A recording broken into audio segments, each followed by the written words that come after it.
বর্তমান বাংলাদেশ স্বাধীন দেশ। বাংলাদেশ আগে তো স্বাধীন ছিল না। 1971 সালে শেখ মুজিবুর রহমান পাকিস্তানিদের সঙ্গে লুডু খেলেছিল। হ্যাঁ, এটা হাস্যকর, হাস্যকর, এই দেশের জনগণের জন্য হাস্যকর।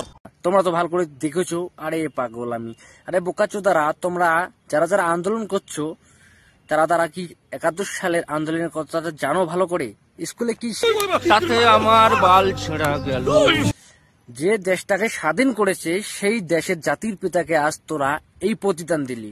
দেখ ভারতের জাতির পিতাকে দেখ কিভাবে সম্মান করে ভারতীয়রা।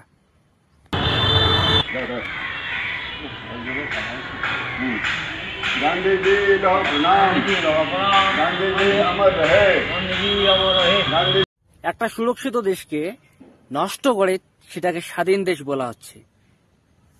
প্রথমে ছিল কোটা আন্দোলন, ঠিকই আছে, যারা যারা শহীদ হয়েছে তাদেরকে আমি সালাম করি। নিঃসন্দেহে তুই ঠিক কথা বলেছিস। কিন্তু কোটা আন্দোলন থেকে কিভাবে হয়ে গেল দেশ আন্দোলন, দেশ স্বাধীনতা আন্দোলন? আরে ভাই, একটা স্বাধীন দেশ কিভাবে আরেকবার স্বাধীন হয়?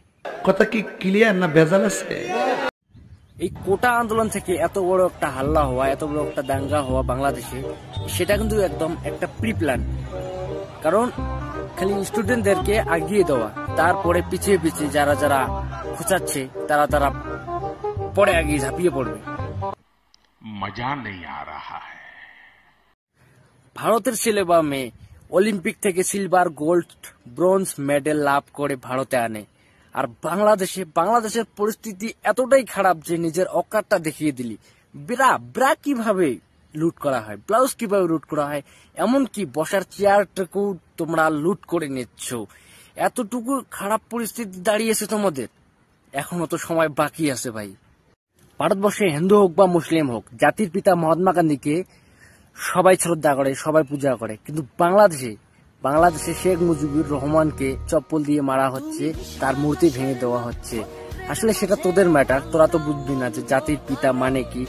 আরেকটা কথা, যে পয়সায় যে শেখ মুজিবুর রহমানের ছবিটা দেওয়া আছে, পয়সাগুলো ছিঁড়ে ফেল, পয়সাগুলো রাখার কি দরকার আছে? সেগুলো তো কোনো দরকার নেই। একটা স্বাধীন দেশকে লুটপাটের দেশ বানিয়ে এত আনন্দিত যে নিজে নিজে গর্বিত। এই গর্বিত, বাপরে, আমরা তোমাদেরকে সালাম করছি। সালাম ভাই, সালাম, যুগ যুগ জিও। আমি কি কাউকে গালি দিয়েছি?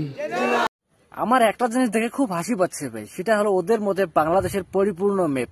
সেখানে আছে আসাম, ত্রিপুরা, মেঘালয়, পশ্চিমবঙ্গ, তাদেরকে নিয়ে একটা পরিপূর্ণ ম্যাপ। এটা মানে এত বড় স্বপ্ন যে স্বপ্নটুকু স্বপ্ন থেকে যাবে। এইটাও সম্ভব। আজকের ভিডিও এখানেই, দেখা হবে, বাই।